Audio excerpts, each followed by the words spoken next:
talked to President Agent Mendoza. We listened to him. A presentation plan, but since things happen in Argentina, I had to modify the presentation a bit.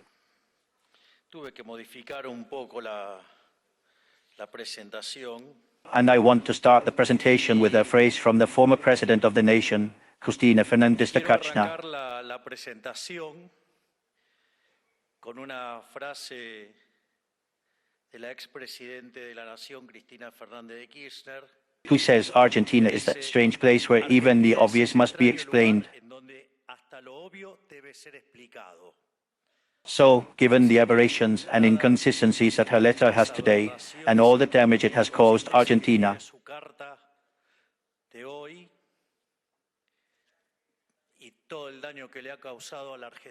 well, I'm going to have explained the obvious. So, for Chris, greetings, Chris, this goes to you. Saludos, Chris, esto va para vos.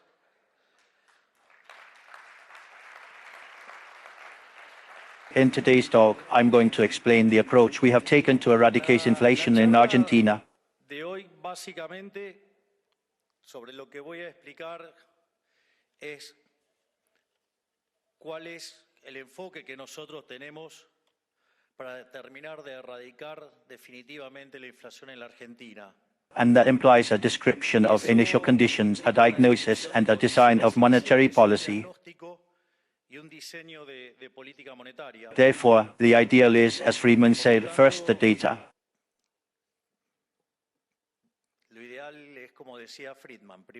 Before that nefarious institution called the Central Bank of the Republic of Argentina was created in 1935.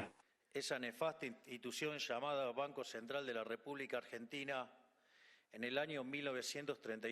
The previous 50 years, Argentina had an inflation of 0.9% per annum.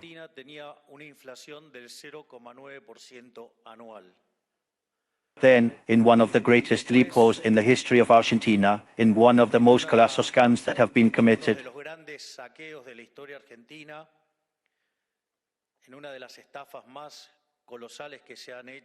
in 1935, the central bank was created, a mixed central bank. And in the first decade of life of the central bank, between 1935 and 1945, the inflation rate jumped 6%. A rate that probably today in Argentina could even be celebrated, but for what with the standards of the time, it was a very, very high inflation.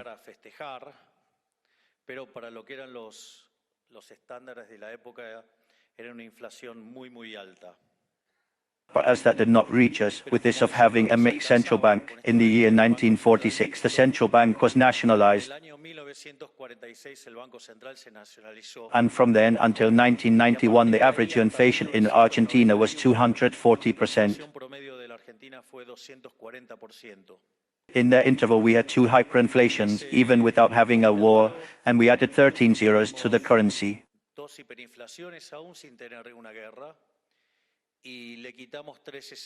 And the generalized repudiation of the currency led to what was the most successful stabilization program in the history of Argentina, which was convertibility.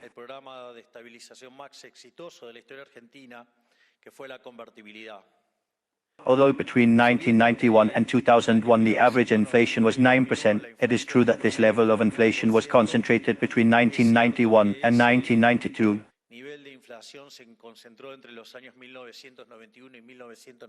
And from 1993 until 2001, Argentina was among the countries with the least inflation in the world.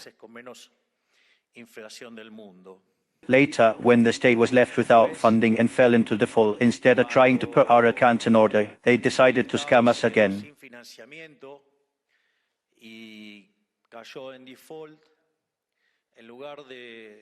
De tratar de poner las cuentas en orden, decidieron estafarnos nuevamente.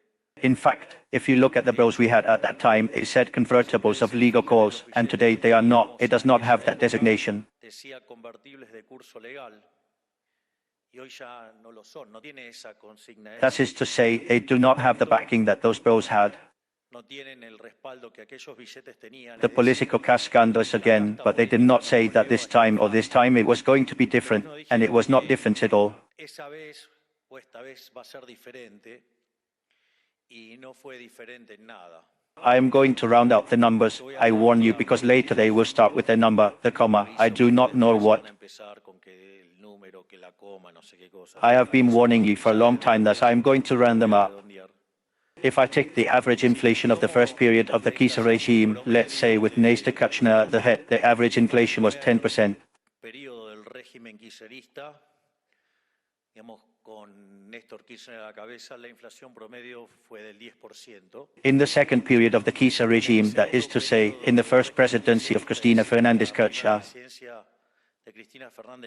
the inflation made a jump to 20% on average. In the third period of the Kisa regime, that is, the second presidency of Cristina Fernández Kirchner, the average inflation went up to 30%. Perhaps in the document that she published, she forgot to say that perhaps one of her ways of fighting inflation was to lie. Se olvidó de decir que quizás una de sus formas de combatir la inflación era mentirla. That is, it does not seem to us that the formula is to break the thermometer, the formula is to measure things. Or when so many are scared by the poor who are reaching poverty as well as going out of poverty is not something that is generated instantly.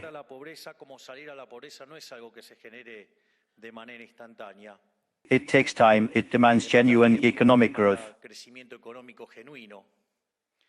If it is not that it appears from one day to the next because it does, or it disappears from one day to the next because it does.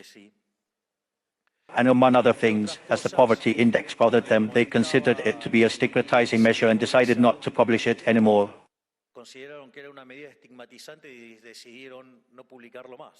Of course, this is how it is easy. Making up numbers must be much easier to achieve than share the performance of a government.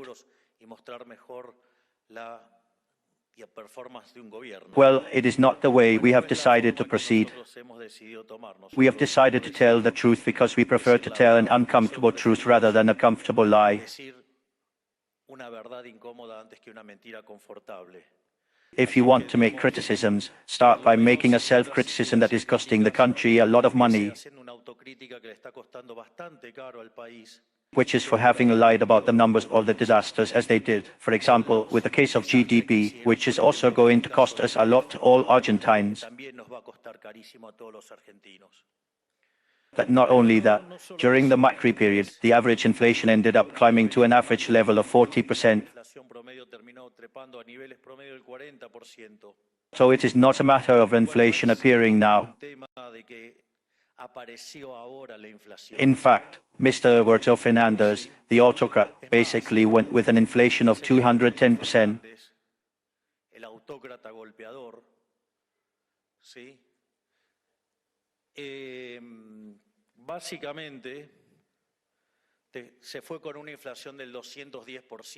But that is not reflect the dynamics that he had left, because as his government progressed, the inflation was progressing, and I remember when we had already won the elections.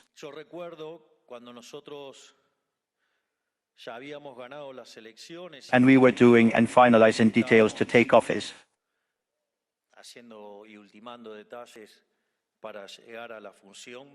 During the first week of December, the prices grew at a daily rate of 1%. And the good thing is that I do not have to explain to you how a geometric type function works. That is, you know how to compute exponentials, and the annualized gives 3,700%. However, in the first 15 days of December, that is, during the second week of December, there was a stronger acceleration. The average inflation was 1.2% daily, that is to say that the inflation was traveling at 7,500% per annum. And when you computed the different imbalances that the Argentine economy had in the monetary plan, we were facing what was going to be the worst crisis in Argentine economic history. A crisis that combined a surplus of money that was twice what we had in the previous Rodriguez regime, an experiment that involved the sextuplication of the inflation rate. Not only that, we also had an absolutely broken central bank. It was in an even worse situation than the one that Alfonsina had at the beginning of 1989, which ended with a 5,000% hyperinflation in wholesale index. In addition, we have worse social indicators than those in 2001. Therefore, everything was headed for a disaster. In addition, we had the equivalent of 4 monetary bases within the central bank.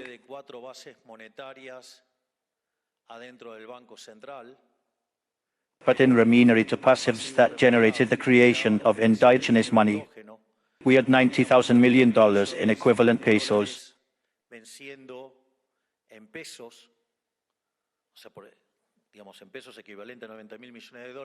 We had external debt payments of $25,000 million,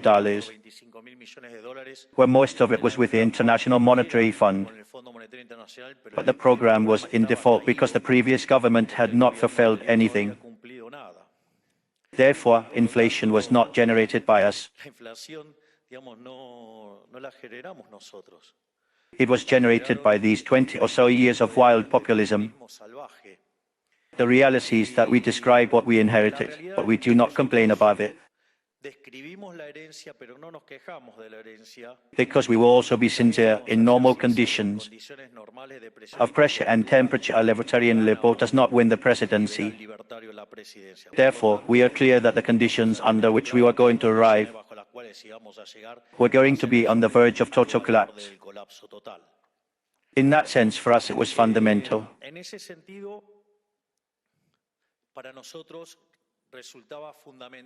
In addition, my job description has 2 things, and it is very clear, which is, on the one hand, the demand to end insecurity, where this morning was that wonderful minister that I have, who was Dr. Boich, who is giving battle, and who, for example, has achieved the first mass homicide in Rosario. And the truth is that she is doing a truly exceptional job. So that part of the job description is going great. And the other part of the job description says that we have to eradicate inflation. So, as I was saying, wholesale inflation was traveling at 54 per month. That is, at 17,000% per year. And that was possible because what you needed was to validate the fiscal deficit. To validate the quasi-fiscal deficit, which the paces won one day. There was the problem of the debt in pesos. Therefore, everything validated that, plus the surplus monetary. And if you take the latest data of wholesale inflation, it is around 3%. 3% annualized is something like a little more than 20%. If you take away what we call induced inflation, which has to do with the 2% roll in PC and international inflation, that gives about 2.5%. The leftover inflation is 6% annualized. So this part of the job description we are also fulfilling, despite the fact that Pasilan and that some wasted so much, they refuse to recognize it. So that is how we got here.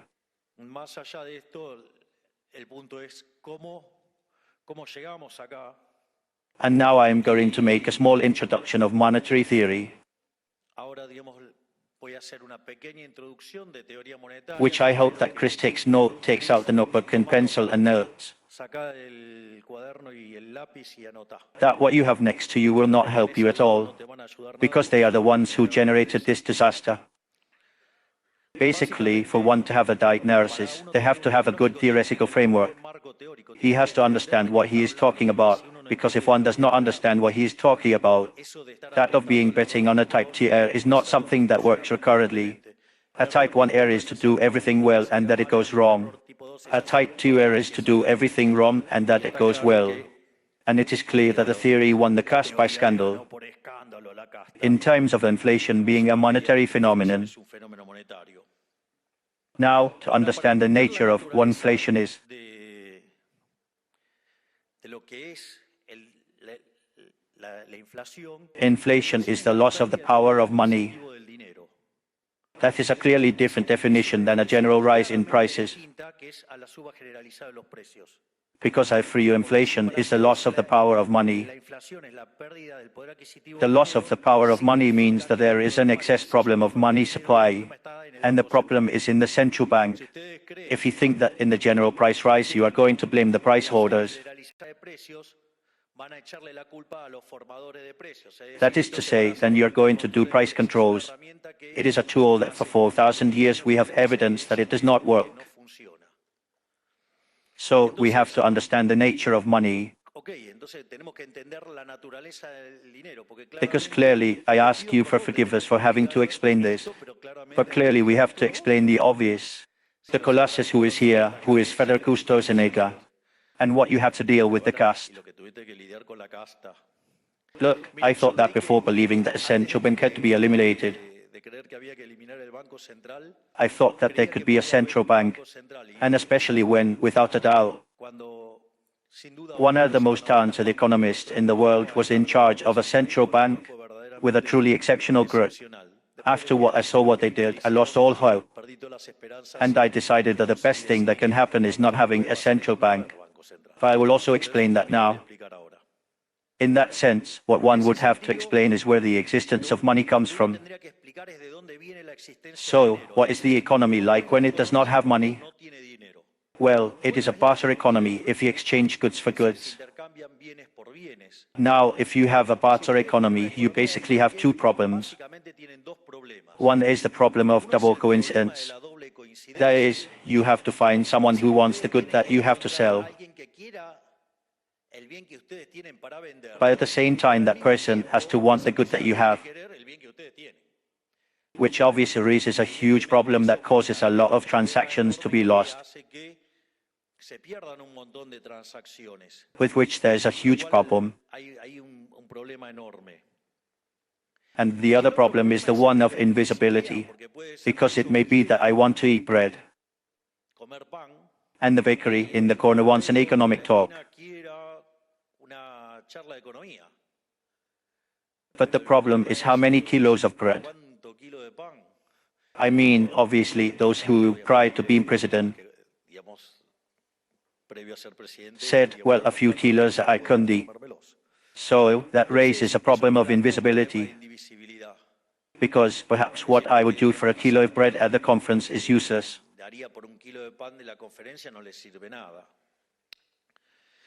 Now, the thing is that the human being, in the face of that situation, did not stop crying.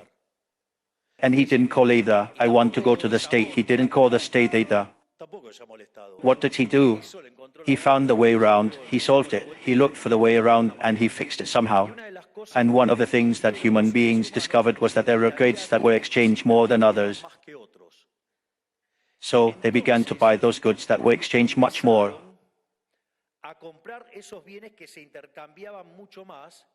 And they used them as an indirect exchange mechanism. Then, suddenly, they bought that good, and with that good, and they bought the one they wanted. That is how money appears. The good of indirect exchange is a good that is used to make transactions. That is money. So, in the face of this situation, different types of goods of indirect exchange appeared throughout history, and they were designated money. The first of all was cattle. And why was it cattle? Because as a nomad, man traveled with his own feed, that is, with cattle. So it was something that they exchanged regularly, and then they used it as a good of indirect exchange, and then the money was the cattle. Then man became a sedentary.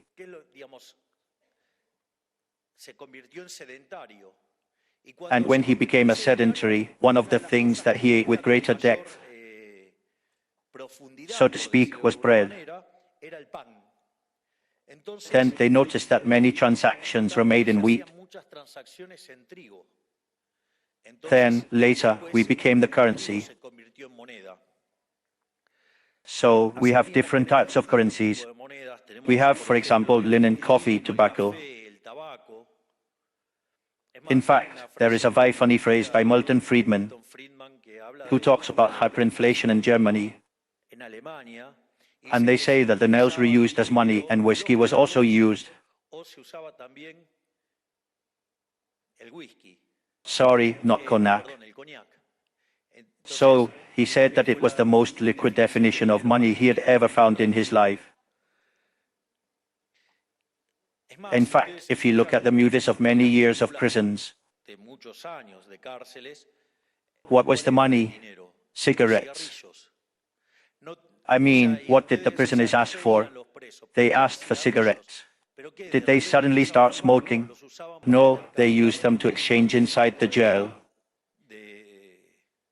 Now, what is the problem with this type of good? It does not serve as a store of value. I mean, what happened with this type of good is that it degraded over time.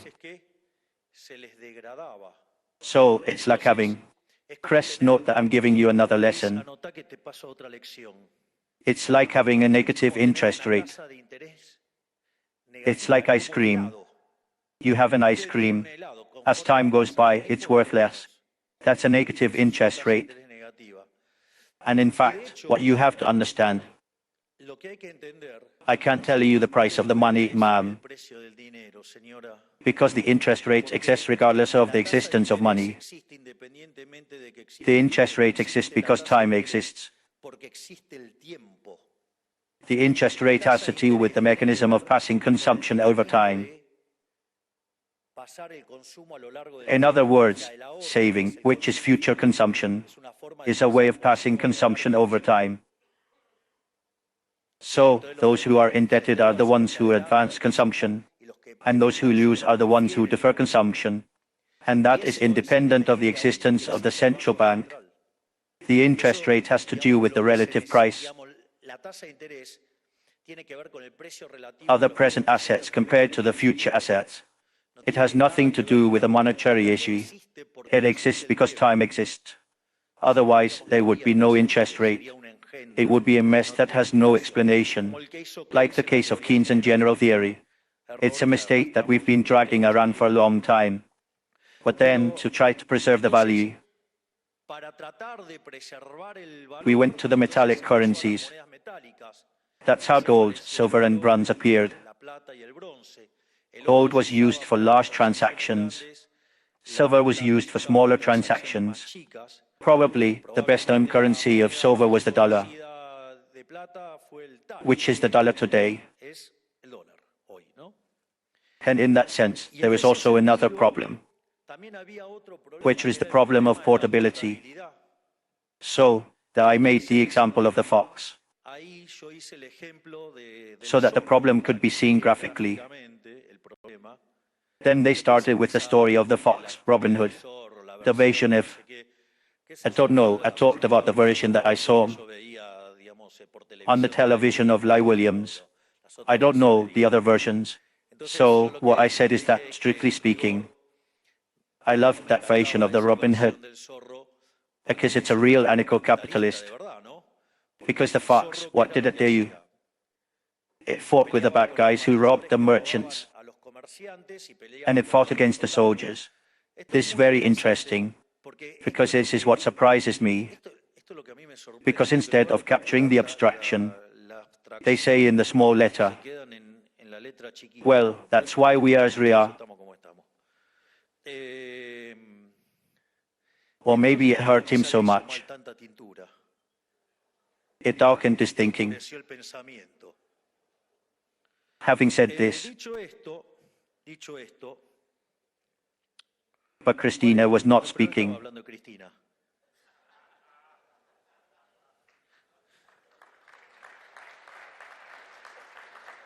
Having said this, what was going on? If you are going to trade, what were you going to travel with? Either with goods or with gold.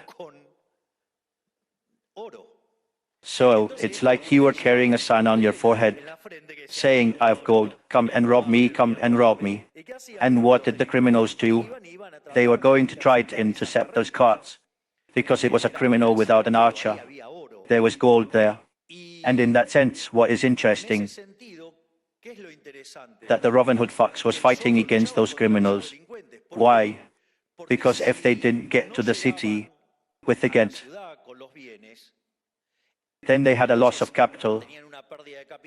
The effects of the gold coins at that moment, they were going to be at a high level of prices, expressed in gold.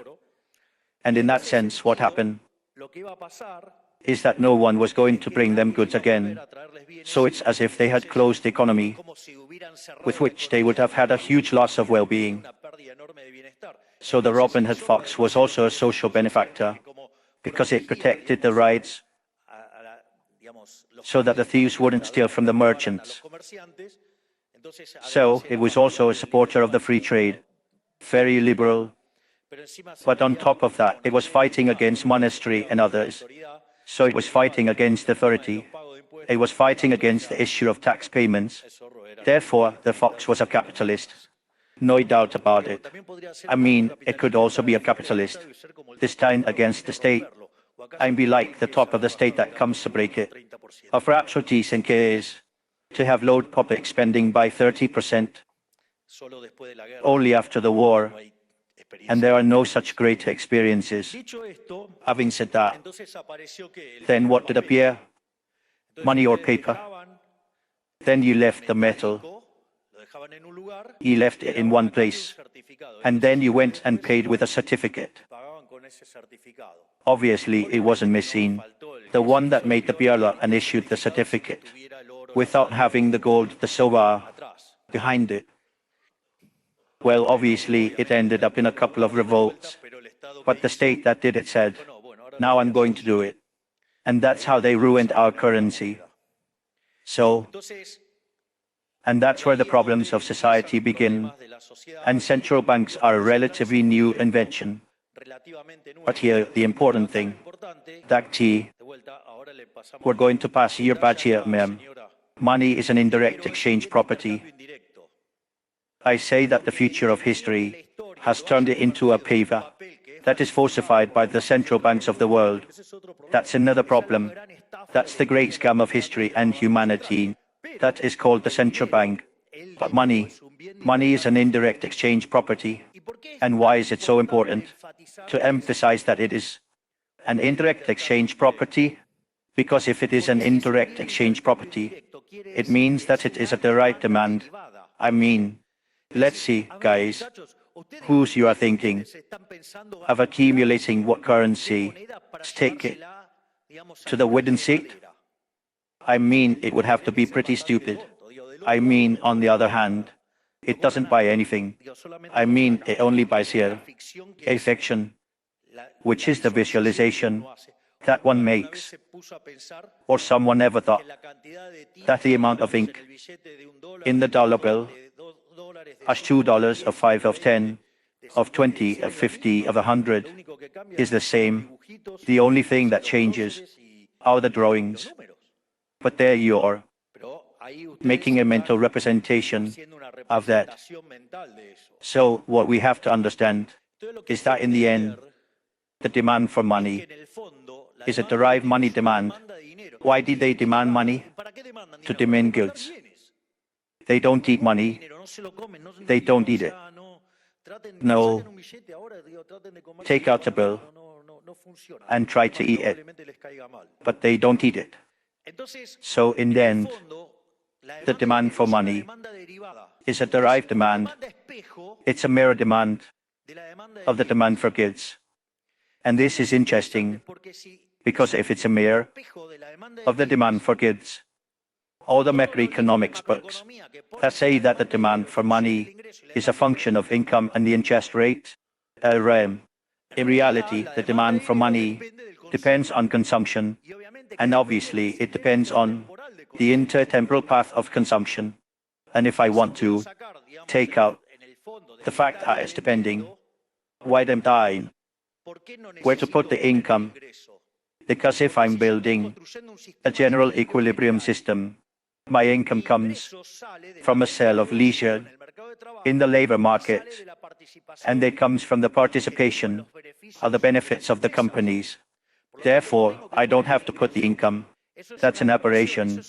That's a blow that Keynes made to be able to invent the effect of adjusting quantities and, above all, invent the Keynesian multiplier, which is to violate the budget restriction. Of course, by violating the budget restriction, of course, if he finances it with monetary emissions, it generates inflation, ma'am. Yes, it generates inflation. If you finance it with monetary emissions, it generates inflation. And in other countries that have a deficit, they finance it with debt, remuneration. That is not the central bank. Now, then, it means that my function of money demand now depends on my intertemporal path of consumption. I have to know where the demand for consumption comes from. If you do an exercise, you take a microbook, and when you look at the functions of excess demand, of general balance, or the function of demand for a good, what does it depend on? All the prices of the economy. That is, if the income does not appear, all the prices of the economy appear. And at the same time, if that economy is intertemporal, it includes today's prices, tomorrow's prices, and so on. The interest rate is implicit in the part of the price vector that contains the future prices. Therefore, let's say the money demand depends on consumption. And this is very interesting, because then, what does it depend on? In the end, the money demand that depends on consumption, that depends on those prices. Where does all this derive from?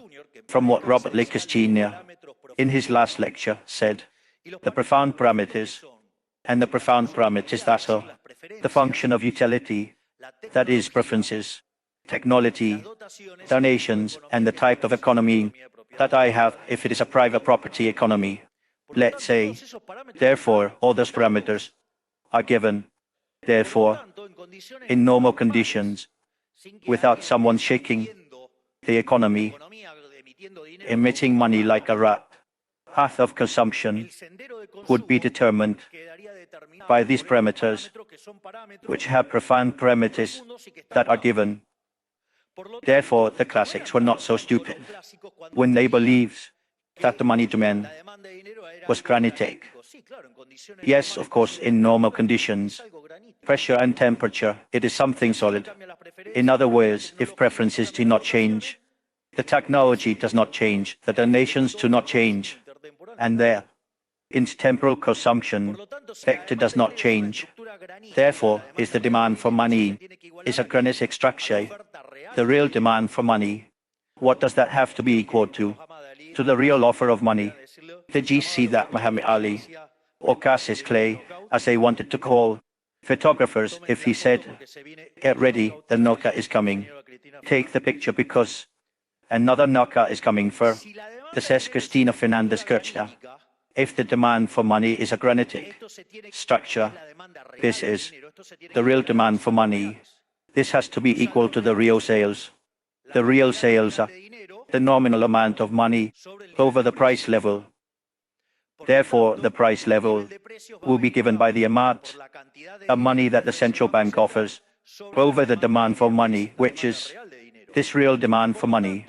Therefore, when the central bank emits money, the only thing it does is change the nominal scale. That is, it increases the prices.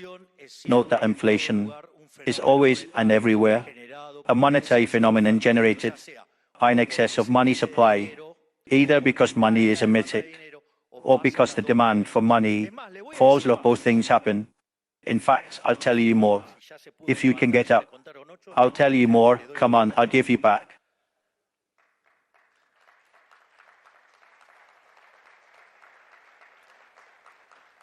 In this context, when you have this situation, you generate a loss of the money's acquisitive power. This means that all the prices expressed in monetary units go up, and the dollars, one more price of the economy, What happens, I'll tell you more. There is something called the Heim-Catalan effect, which has to do with which are the prices that go up first and which are the ones that come back. So, for example, if you had a situation of a fall in the demand for money, that situation, okay, you don't demand domestic money. What are you going to demand? Well, in principle, they go and demand dollars. That is, they make a portfolio change. Then the price of the dollar jumps. Why? Because it's a financial asset. It adjusts quickly. Now, once that's happened, the price of the transfers rises. After that, the wholesale prices rises. After the consumer prices, finally salaries. That's why when you have an event of this characteristic, it destroys the workers. That is, it generates a tremendous problem. It has to do with a case of a fall in the demand for money. That is, it is not that the dollar makes the prices go up. It is not an early indicator in a scenario of these characteristics. And besides, it can't always be like that, because in reality, what could have happened is that you increase the money supply, then you see the demand for goods, then the price of the consumer prices rise. After that, the wholesale prices rise. After that, the price of the salaries rise. And after that, they don't give you the numbers. If it is not competitive, the type of change jumps. T realized that it all depends on where the excessive supply was generated. Ma'am, it is nonsense to say that. The type of change is the one that determines the rest of the prices. But then I will explain it to you later. Therefore, working with general balance seriously, not like phases who say that they make general balance and they can't solve Argentine. So, I say and list about intertemporal cases. Our diagnosis was and is and will continue to be that inflation is always and everywhere a monetary phenomenon generated by an excessive supply, either because the supply rises or because the demand falls, or both things happen at the same time.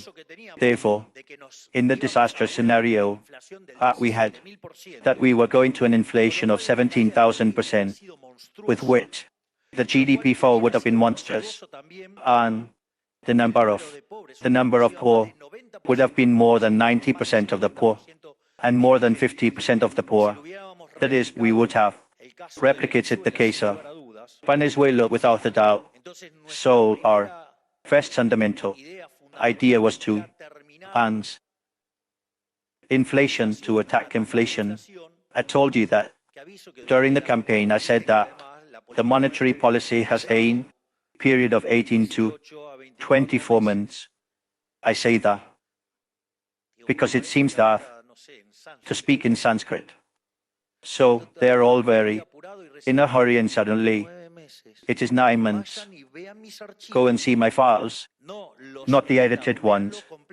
See the original ones, not the dirty ones of the journalists, in excess, a large part, to deform the information and to lie.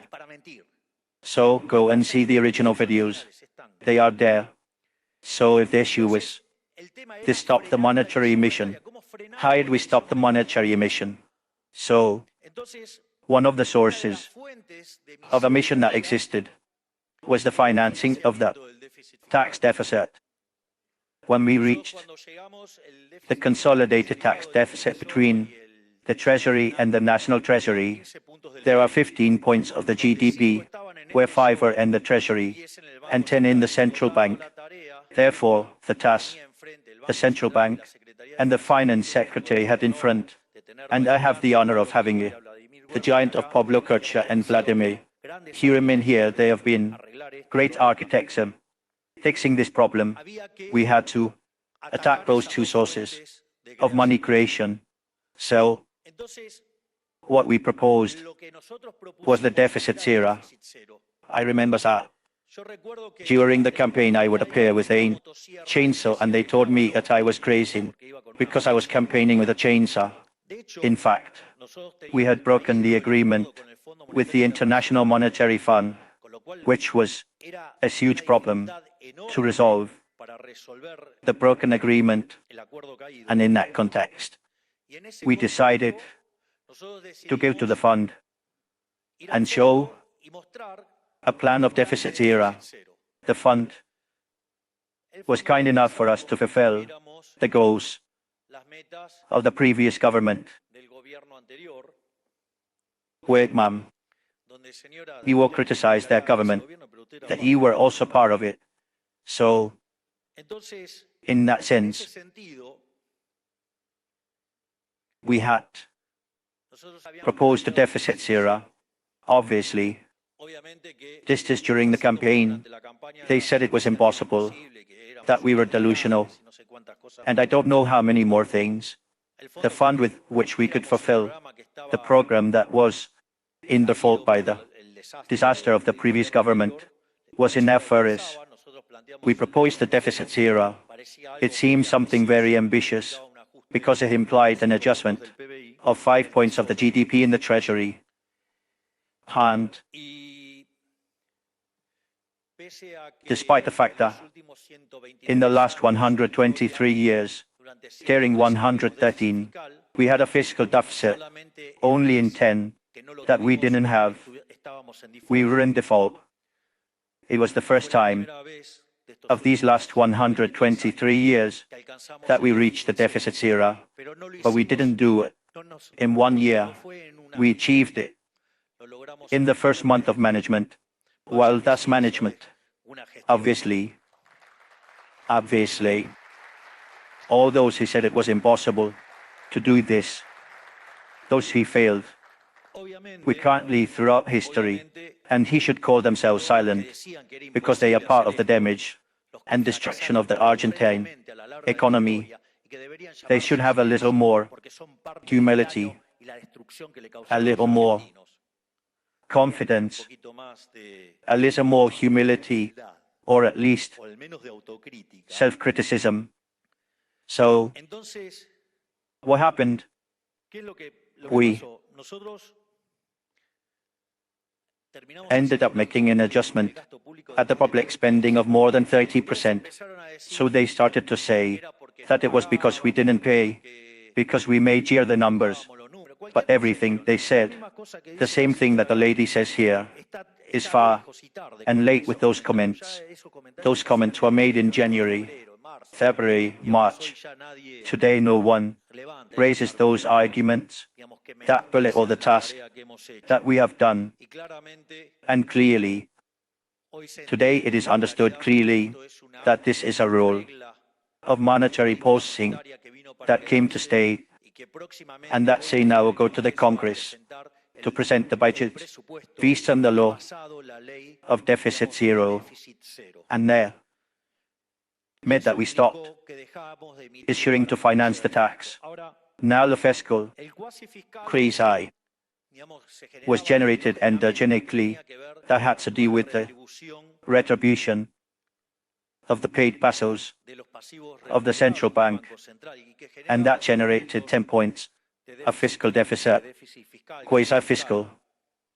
And in that sense, we had to end the endogenous emission, and as we shared, while fiscal result was positive and accumulated financial excesses, the giant that is here, Mr. Pablo Colonel, could begin to recompose the curve in pesos, and being able to recompose the curve in pesos allowed us to withdraw the debt that was in the central bank and transfer it to the treasury, because in the end it was always the debt of a treasury.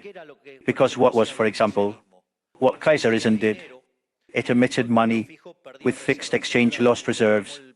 Madam, we took the country with $52 billion of reserves and destroyed it. How much did Federico give you? Minus 5,000. Minus 5,000. Wonderful, madam. But apart from that, the problem of the future dollar, which was like $25 billion, and in that context, of course, when you met with text exchange, one of the things that happens is that you lose reserves. And what did they do? They put bonds on the central bank.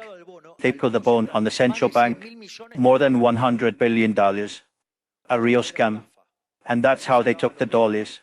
So, in fact, one of the things that the central bank did recently was to recognize that loss of capital generated by the previous government, by the FIOA, for example, of $45 billion.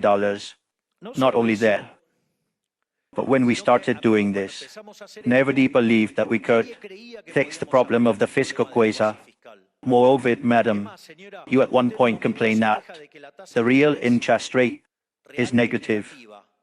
I tell you that if we had listened to the economists who proposed to increase the real interest rate in positive terms, instead of having 4 remunerated bases regarding the existing one, today we would have 8, 9, 10. Today, it would be a discussion, and we would be clearly on the brink of hyperinflation. That we did something else. I tell you that the bridge you have next to you, I sent to study because you know what we did? We arbitrated the rate in dollars with the one in pesos, corrected by risk, obviously, and that made it. What about the devaluation? The devaluation, madam, was already there. That is, that you hide the data under the carpet does not mean that the devaluation was not there. The relationship between the parallel dollar and the official was close to 3 to 1.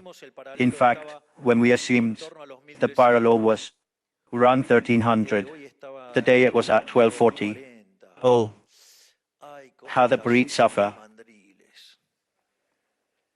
I don't care that our business is flourishing. That'll call the production of Vaseline for pithy serial economists. So, and that no one set out to fix, or that it was impossible, or that they proposed expropriations. We and these two giants that are here, Pablo and Vladimir, have made the fiscal deficit zero. What seemed impossible, we did it in 7 months. That is, in a month. We achieved the miracle of deficit zero. And in 7 months we achieved the miracle of ending with the fiscal quota. Well, there is management, gentlemen.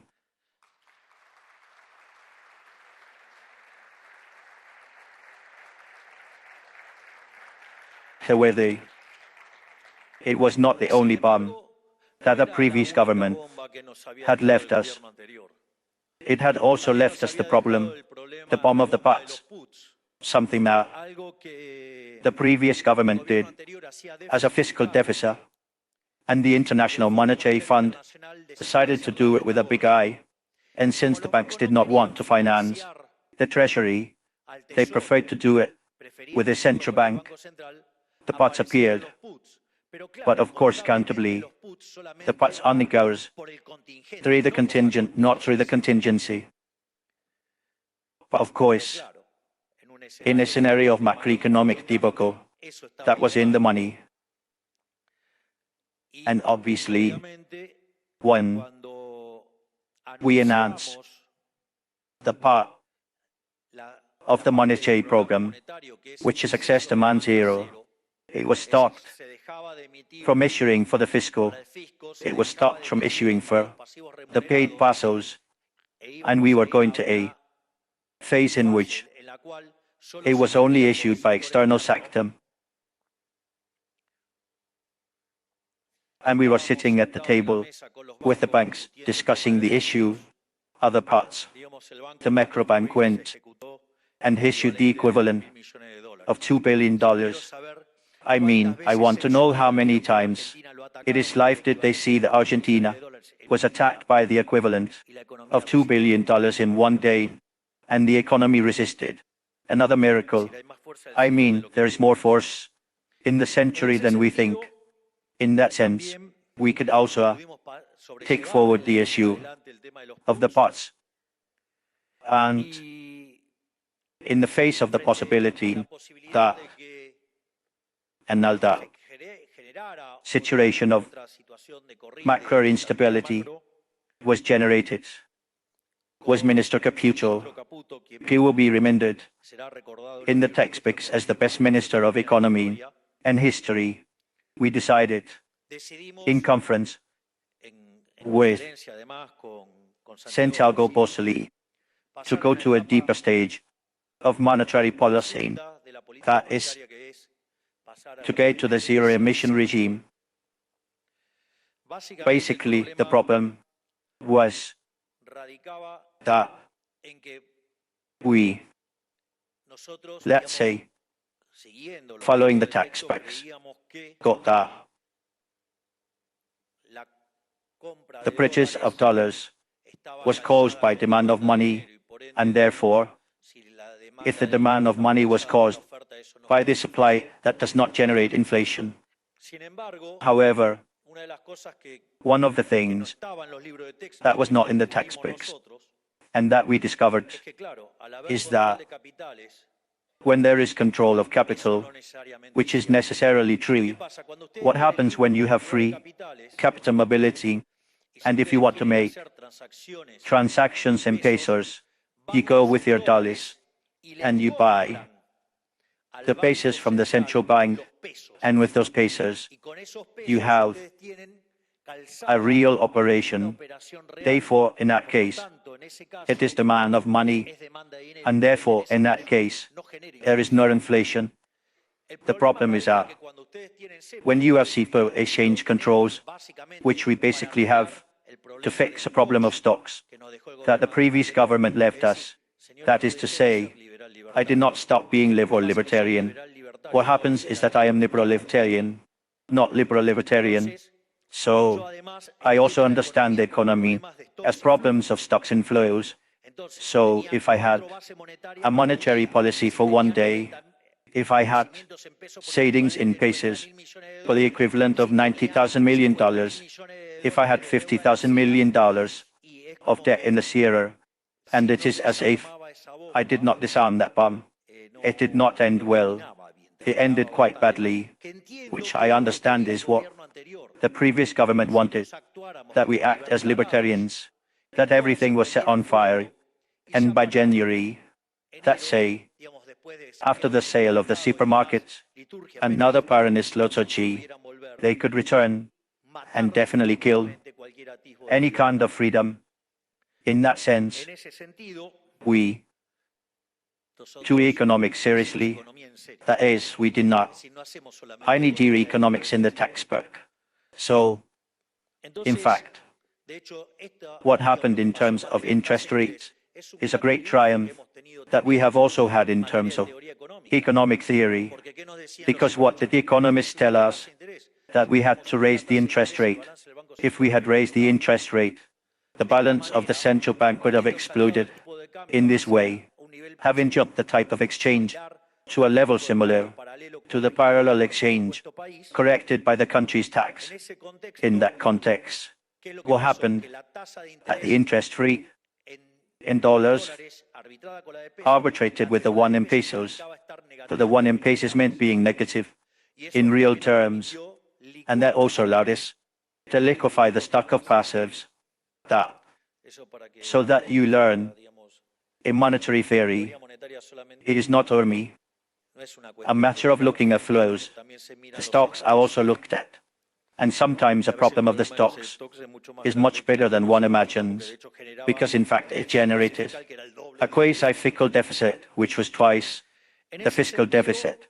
In that sense, we decided to go and to something more radicalized, because what happens when you have control of capital, which we need to have until we finish fixing the stock problems, and until we finish cleaning the money overhang will disappear when the inflation is zero, the macroeconomics is zero. You have the absurd and the induced. The macroeconomics is the one in the middle. What is that residue? That today, the wholesale inflation is 0.5, the consumer inflation is 1.5, and that is going to disappear. In that context, what happens? When you have control of capital, the exporters are forced to liquidate in the market.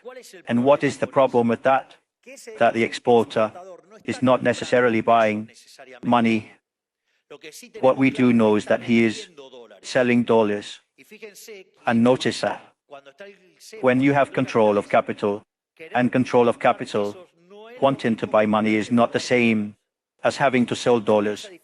That difference is fundamental, because then those dollars were not entering because they wanted money.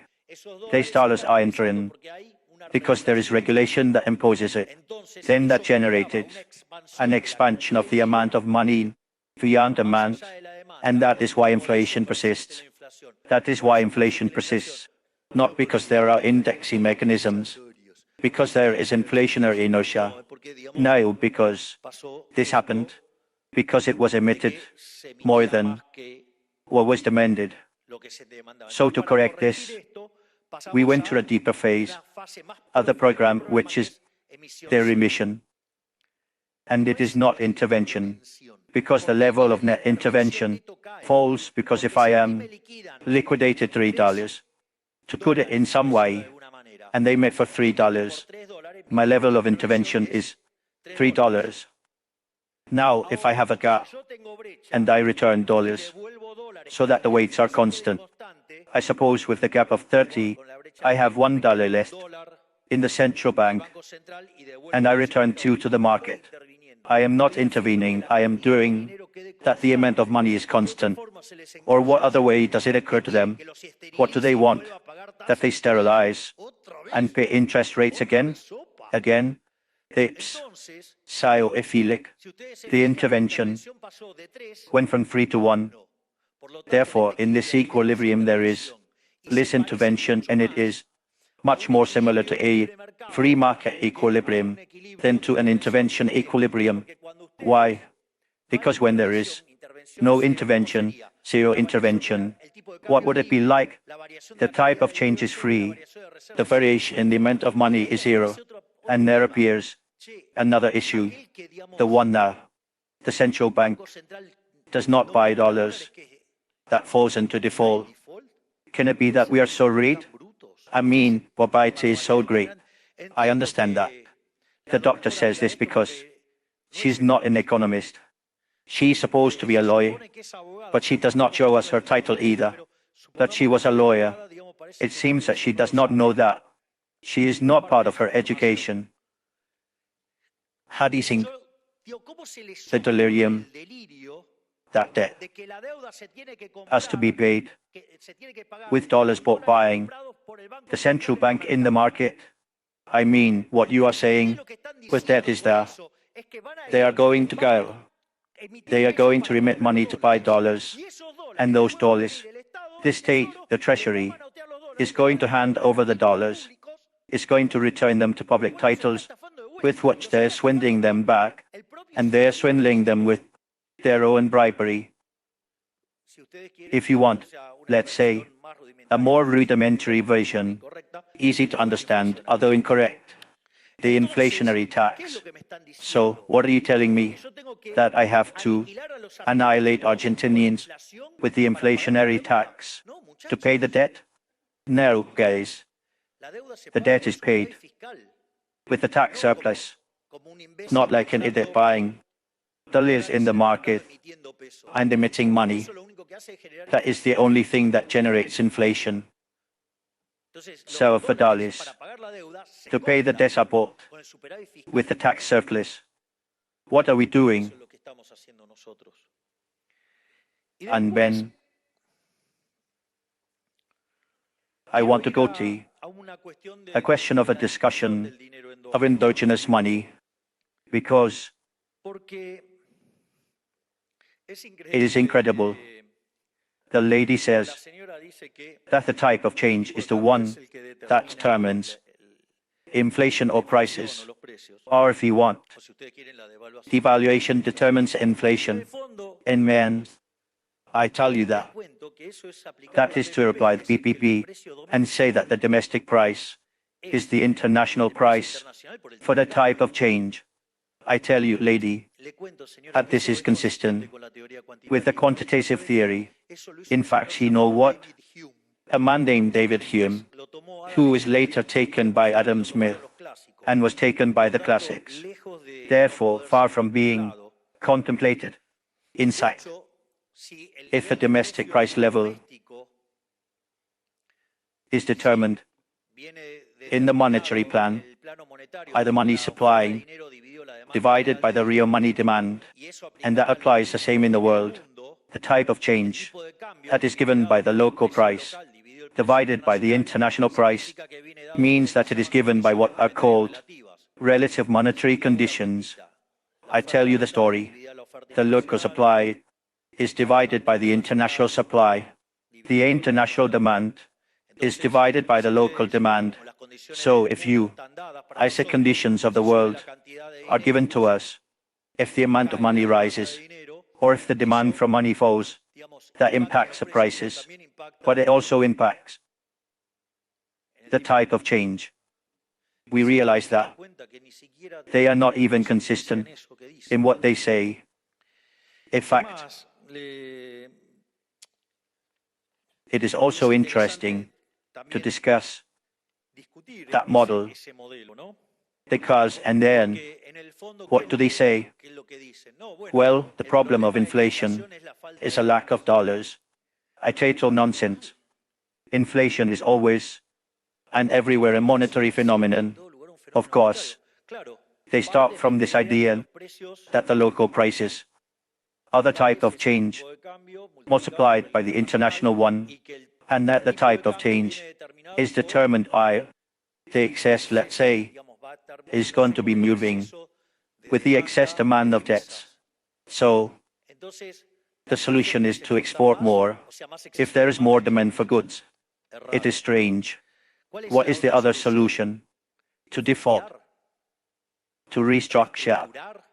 And those are the solutions that they propose to lower inflation. They seem quite comical. You know why? Because in addition, they did all of them. And then they allege an external restriction, another stupidity the size of a house. How does the model of the external restriction exist? It stimulates the demand and makes the GDP grow. It makes the imports rise. And if it cannot be financed, then you have a limit to the expansion of the GDP by external restriction. Do you know where that happens? Because there is fixed price. The external restriction disappears. The external restriction exists. And a model of fixed price. If you release the prices and the fixed prices, that say fixing the type of change with tax deficit and issuing is what made all the reserves slide and destroy them. Today, Argentina should have, if they had done things in a reasonable way, today Argentina should have about $120,000 to $150,000 million for reserves, and we don't have them, precisely because of the monetary populism of the Kaiserism. So it is also interesting, because they say, no, the problem is not tax, because there is a hypothesis that says that the problem is tax, because I have a tax deficit, or I finance with monetary emission, and that's what generates inflation. It has nothing to do with the tax deficit. It's funny because it says that the problem is the excess demand of debt generated by the debt. I say, where did the debt come from? It came from a repossession. It's a tax policy. It's called a budget restriction. Try to see what happens. When you spend more than you earn, you end up in debt, and that pays interest. But that's starship, because you ended up in debt. And who ended up in debt? For $450,000 million. The previous governments. I'm going to tell you something. We lower the debt. We are doing our job. Therefore, there is also a contradiction in its terms. But of course, they believe the prices are generated by a mark on the costs. That is the theory of value, the objective theory of value. That is, they went back to before 1871. I'll tell you something. I read Menger and I'm proud of that. In that sense, it is clear why they have caused so much damage to us and continue to cause so much damage. And it's interesting because this kind of stupidity is not only thought by the Koshresma. There are many more people who think of these things, and these things are the ones that fall to the middle of the table. Starting from being the richest country in the world in the last 50 years, we multiplied poverty at least 10 times. That is, in a country that produces fruit for 500 million human beings, and the fiscal year takes the 70%. That is, the food of 350 million human beings. There are 5 million Argentines who do not have enough to eat. That is the disaster that they generated. The entire political caste generated it, not us who came to fix all this mess. And I'll give you one more piece of information, because they say, no, the fall of the GDP, it's very interesting. If you take the fall of the GDP in the first quarter, which is when we made all the thickness of the adjustment, in fact, we have reacted the adjustment. The GDP in the first quarter fell 5%. I remind you that being the Peronism in power in 2002 was in agreement with a man called Alfonsin. They were put to lie you are. And in that context, is very interesting, because they made a much smaller adjustment, and the GDP in the second quarter of the year, when they made the adjustment, fell 16%. Therefore, 5% is something quite remarkable compared to the fact that we made a much bigger adjustment. But I'll tell you something, because in the last quarter of the previous year, the GDP had already fallen 2.5%. And when you look at the destationing of the first quarter, it fell 2.6%. So let's say it wasn't something so alarming. And I'm going to tell you more. The other day I was having dinner with Professor Powell, and he made me notice something that I hadn't noticed, and that is that if you take the ME, which is the proxy of the GDP in the monthly version, if you take it to station and take the last observation against December, the GDP fell 2%. Therefore, not only are we making the biggest adjustment in history, we are reducing inflation, but also the activity didn't fall much. I understand this is very painful for the political caste. We are showing them that they are useless, that the only thing they do is harm, and that taking the me out favors us and is none. Council is something that improves our quality of life, not only because of what we gain in freedom, but also because we are more productive and more efficient. But they also predicted that we were going to have a social catastrophe, a catastrophe that we didn't have. Why? Because from the Ministry of Human Capital, while we were making the adjustment in parties that do hurt politics, today, if you take the universal seed card, today 99% of the basic freed basket is covered, when the previous government left it around 60%. Therefore, our social policy is also much better. But I'm going to give you a piece of information that is not in that correction. When Minister Petrovollo decided to remove the social programs from DEMI, everyone shouted and said, oh, well, now they're promoting the strike. They didn't realize what were we doing. Look, what we were doing was very simple. When you handed over a social program, even though there was a card with which you charged, then you had to go and sign it. And that's where the coin was. That's where the managers of poverty appeared. Everyone was talking that they had to end with the managers of poverty. We are the ones who end with the managers of poverty. And that was achieved in the battle. From the first day they gave Minister Bullrich on the side of street control, Minister Petrovollo was cutting this work. Because look how interesting, because now, if you didn't charge and you weren't forced to go to the marches because you didn't have to go to give the counterfeit. In the end, the counterfeit is that you went to the marches to make a mess. So, of course, when we announced that the counterfeit was finished, in a few days, Coloboni announced a stop because we were cutting the mechanism by which half of the money was stolen from the beneficiaries of social benefits.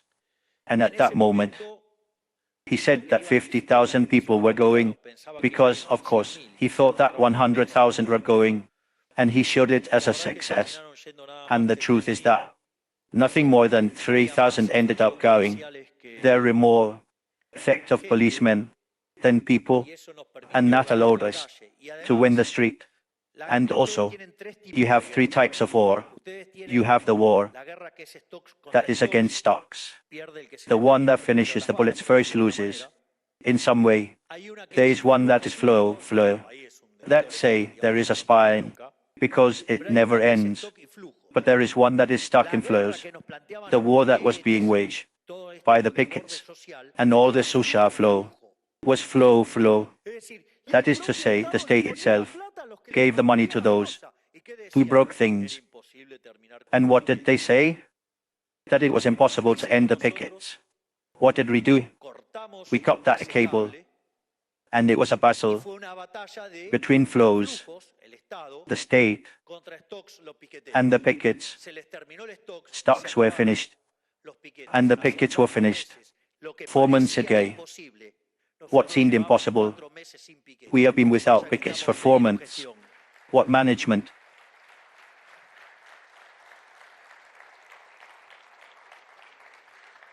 Finally, coming to what the monetary policy is going to be and what the agent of the CEPO is going to be. Again, the first thing you have to understand is that I can't set dates. I understand that you have been mistreated by years of collectivism, but did any of you ever think about demanding the central bank every year where the interest rate is going to be? We need to know how much change is going to be tomorrow at this time, at this minute. It's delirium. You move forward with objectives, and the point is that these achievements depend on the decisions of the individuals. Therefore, it's endogenous. When could we end the repaid passes, and when the individuals end the debt of the treasury? That being said, we have the broad monetary base, and we have the observed monetary base, the traditional one. Therefore, as the traditional monetary base, as a consequence, the increase in the demand for money leads to the disarmament of repaid positions. You will not only have a situation where the two bases are mapped, but the opposite of that is that it is eliminated. The money overhangs and the inflation is zero. When I say zero inflation, I mean the difference between the observed one and the induced one. When we are in that situation, the only inflation that will remain is that the observed one is equal to the induced one, and we can open the nether, and we don't need dollars, because the demand for money is based on the supply of money. Why is this important? First, look at this, because this is very important. The economic activity, despite what they said, is recovering in a very interesting way, and that naturally leads to an increase in the demand for money. That increase in the demand for money, what happens? The companies need, you have to understand, they need to generate working capital. And if they need working capital, what are they going to do? Are they going to pay off? Or are they going to leave the money market? When they leave the money markets to demand working capital, which is the demand for money, you start to summing the A positions in the banks. And that is why the banks leave the pay positions and ask for cash. So that is generating that the demand for money does not lead to the traditional monetary base, to the wide monetary base. So, what is the great risk? So here is that we have constantly left the supply of money and the demand for money is growing. Obviously, what is happening in the middle is also that the money overhang is being cleaned and you are going to have less inflation. Once we get to that point, what is the problem now? The monetary base coincided with the wide one. It is that now the demand for money can continue to grow and the supply of money does not grow anymore. And in that case, what is the risk? The risk of deflation. And the problem is that since the speed of adjustment in the financial markets is faster than in the real market, the type of change falls strongly and leads to the collapse of companies and to a slowdown of economic growth. And what did we say about this? Monetary competition. Why are we talking about monetary competition? Let's suppose that two currencies were only the peso and the dollar. You can, and in fact you can do it today. The case of Taiko, who accepts that they pay in dollars, then you automatically, what are you generating? You do not have to be throwing the dollars in the market and generate a brutal appreciation. You start making transactions in dollars. The monetization of the economy will be done by individuals, as always.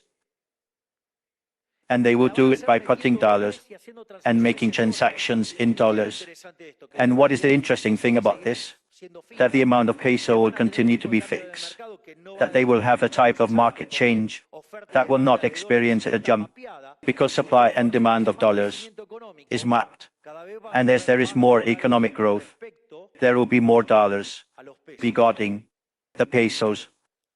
And at one point, the amount of dollars will be so much bigger than the amount of pesos that we will be able to close the central bank like this. And so the counter of Argentinian inflation will end for good. Thank you very much.